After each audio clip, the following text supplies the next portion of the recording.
Old Eddie Hearn strikes again. Everybody looking forward to the AJ Tyson Fury fight, potentially. I was always dubious it would happen, and if it did happen, my money would be on Tyson Fury. But, yeah, old Hearn strikes again. He's obviously doing his smoke and mirrors job, as he usually does. Trying to pretend that it's not, it's not his fault why it's broken down. It's not AJ's fault, it's all Fury's fault. He can't do an interview, even if it's nothing to do with Fury.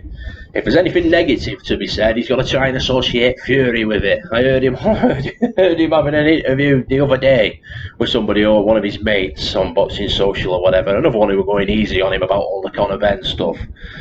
And they were asking him about this doctor that Conor Benn has been apparently seeing or whatever.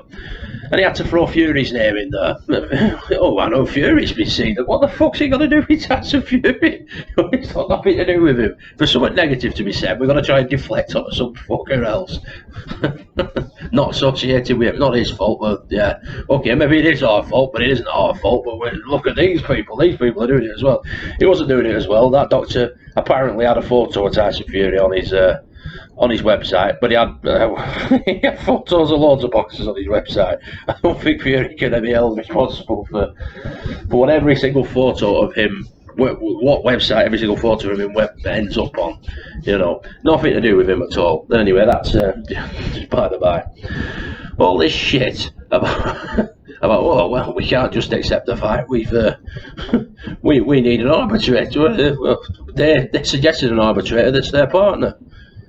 Queensbury's partner, yeah, okay, maybe they are, but the Matchroom's partner as well. You don't even know who his own company's fucking partners with. He didn't tell you that bit. Maybe he's just generally forgotten. I find that hard to believe. Surely he knows, but what he said technically wasn't untrue because they are a Queensbury partner, that company. But that suits his narrative. What doesn't suit his narrative is for him to say that they were Matchroom's partner as well, and they were Matchroom's partner first. So that that didn't suit his narrative, so he didn't say that bit. Anyway, we've also got the excuse of well, AJ's a brand, and he's got all of these sponsorship deals with betting companies, with William Hill or whatever the fuck he's bet with. But Fury's with Unibet. Is that a problem? Why the fuck's that a problem?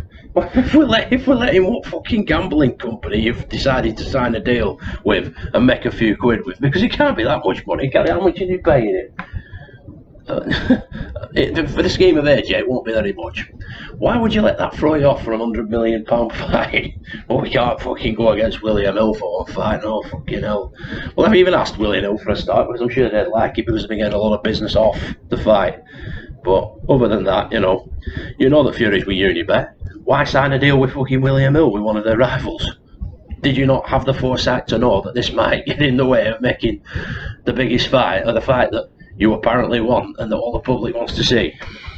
Why would you sign that in the first place? And once you signed it, why would you let it be a problem? I just don't. It just doesn't wash. It just makes you sound like a complete cunt, and I already knew that you were. But the Conor Benn stuff, issue about stuff, has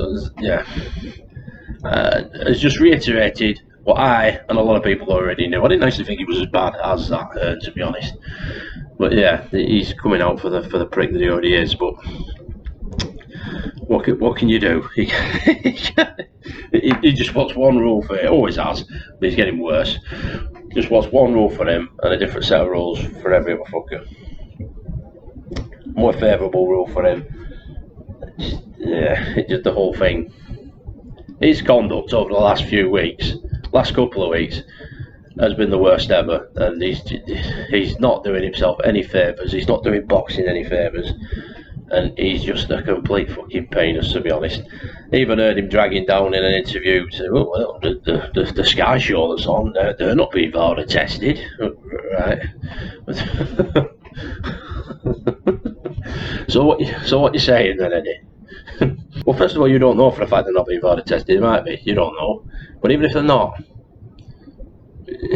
you're innocent until proven guilty. If they're not being VADA tested, they don't have to be VADA tested. Granted, it might be preferable, but you were VADA testing your fighters, and you knew they'd fucking fail the test. So there was no benefit of the doubt to give there. There was no innocent until proven guilty case. Conor Benn had it in his system. So I find myself in this situation pretty much every time I hear Ern speak, but even more recently, it's like I don't know what the fuck he's on about. I don't even know what he's trying to get at. He ends up doing himself more harm than good by far. He just needs to, I don't know. He needs to answer the tough questions, but he needs to answer the tough questions honestly.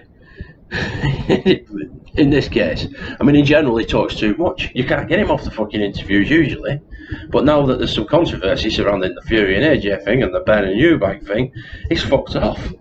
And he's not doing any interviews at all because he's got fights to promote, but he's only doing a couple, and he's only doing with the ones that he's contractually obliged to do them with, and with his mates.